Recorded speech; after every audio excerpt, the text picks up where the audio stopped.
Welcome back to the Coach's Corner. Right now, we'll be talking about the Steelers versus Ravens. And initially, I think that the Steelers looked human uh, for once. Don't get me wrong, they still won the game, and a win's a win. But even while staying undefeated, I mean, they looked human. And Ben Roethlisberger talked about it after the game that it's great getting the win, but he wasn't satisfied. He was like, thank goodness the defense played good football, but offensively, he felt they let the team down. Um, so the Steelers defense looked good overall versus the Ravens. There were times in the game, especially there was, I think it was a good throw by Trace McSorley, and just finally Hollywood Brown making a difference, as the Ravens were hoping he would be week in and week out. Just the guy that is their home run hitter, a guy that can take that curl route and make a guy miss and go to the end zone with it. Also, I think that the Steelers offense played down to their competition.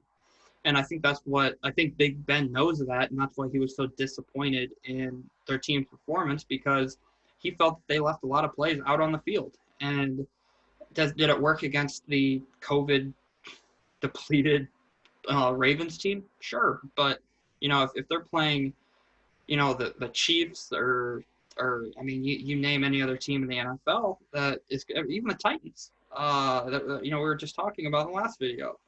Do I think that performance is going to work? No, I really don't. And then have the Ravens learned their lesson? Have they put in have they decided how important it is to ensure that their players are following protocol, that it's not just the players but coaches and other people in the building, making sure they're following protocol, because there's a lot of controversy over the Broncos had to play their game and the Ravens didn't. And I think that Broncos fans and Broncos players have a right to be frustrated about it. But at the end of the day, that's how the NFL handled the situation, and you can't really do anything about it now but just learn your lesson. Do players purposefully test positive for COVID? No, nobody wants to do that. But I think that it's better for them to learn their lesson now than come the playoffs, because they might have a little bit of wiggle room with pushing playoff games back, but the margin for error is a lot less. I mean, they're not going to push a game back till Wednesday come playoffs. It's not going to happen. And again, we've talked about this in another video we just did, but there are no moral victories in football for coaches and players. But as as a Ravens fan, you're like, we almost beat an undefeated team with a bunch of backups and hardly any practice. So I think you're starting to see what the team could be, but even without their starters. But I think that it creates a sense of urgency among their team. But I think it just goes, this season goes to show that they really missed Marshall Yanda, leader in the offensive line room. And I think they're gonna have to hit the offensive line hard, because especially it sucks having Ronald Stanley hurt and done for the year. But I think they need to build up their offensive line depth, especially if they are a run first team, and they don't try to hide it either. Everyone going into the game knows that they're going to run the football. Their quarterback's going to run the football. They have a plethora of running backs that are going to run the football. So that, and I think obviously finding sort of big body possession receiver, I think it'll help when they get their tight ends healthy. Will certainly help. But what are your thoughts on this game?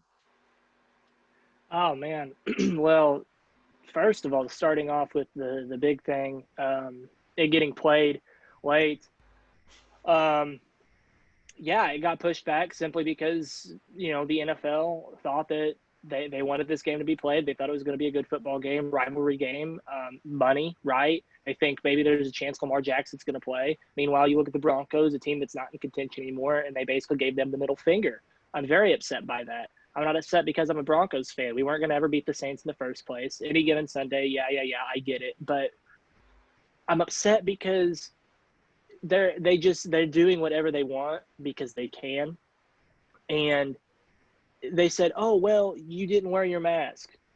Well, which is it? I thought the mask was for the person who has the COVID, not to prevent yourself from getting COVID. See, we've already debunked that. So the NFL has already made, every step of the way that they have basically tried to cover up their tracks of screwing the Broncos and giving the Saints a free win.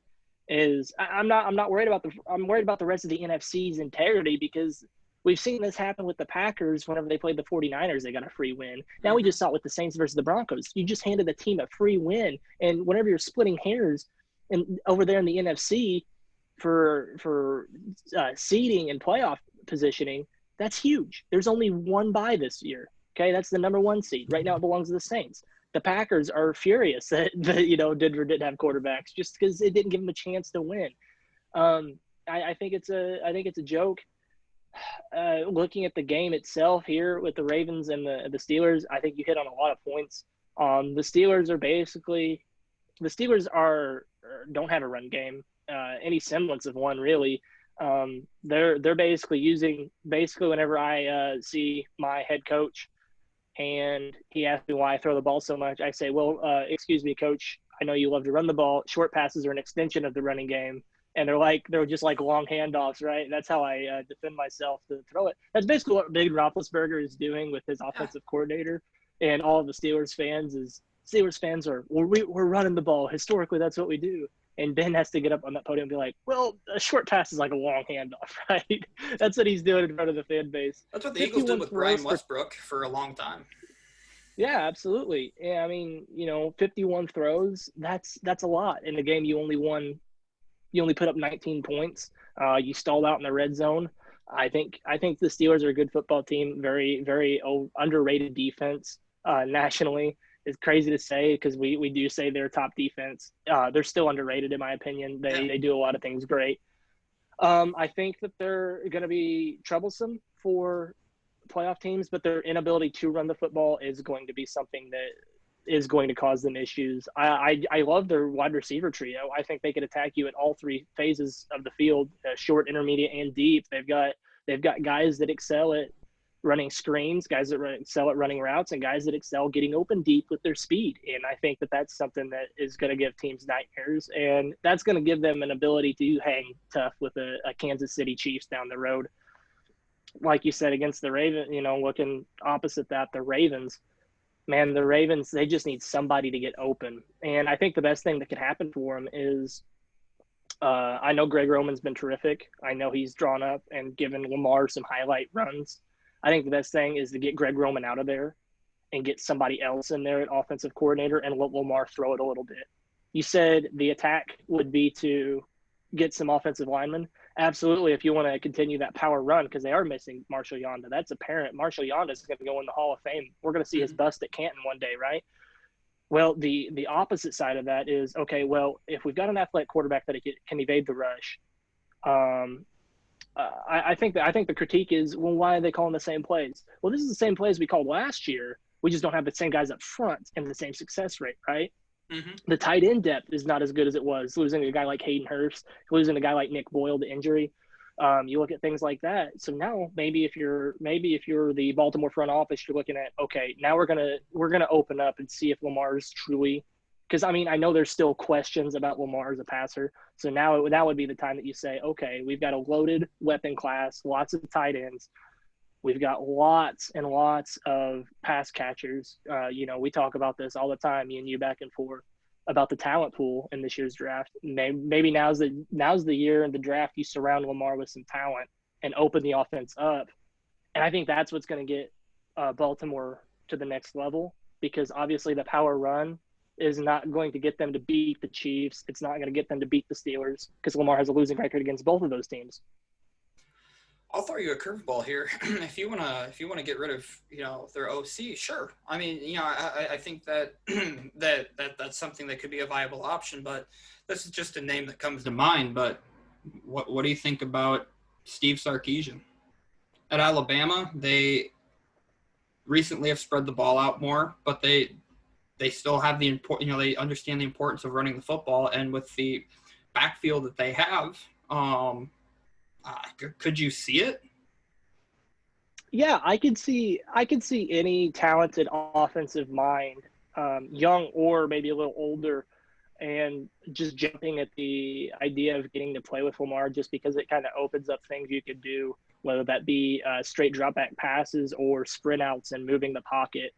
Um, Anytime you can move the pocket with an athletic quarterback, or just not even an athletic quarterback, but just somebody who can move a little bit, tremendously helps you just because it makes up for the lack of protection you might have with a standstill quarterback like a Philip Rivers or somebody along those lines, right? Hmm. So yeah, Sarkeesian, with very talented mind.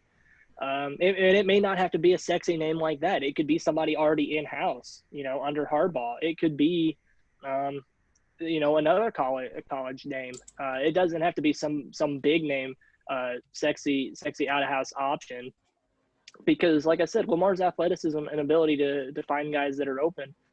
It, I think a big thing too is people forget that the Louisville system he ran with Bobby Petrino was a full field reading system where he made full field reads. It was an NFL offense, much to the same degree that what Joe Burrow runs now, right? Reading the full field, what made him so successful in college, what Kyle Trask is doing right now in Florida. Lamar did that in college too, and people forget that because they were so wowed with the athleticism that popped out on film to them, right? So this is a guy that has the ability to do it. We just need to be reminded of that. So I think that's the key when selecting your next offensive coordinator after Greg Roman. All right, well, thanks for tuning in. Don't be afraid to like, comment, subscribe. If you want to comment in the comment section asking a question, we'll answer it next video. And don't forget to check out other content on the East West Football Network. Thank you.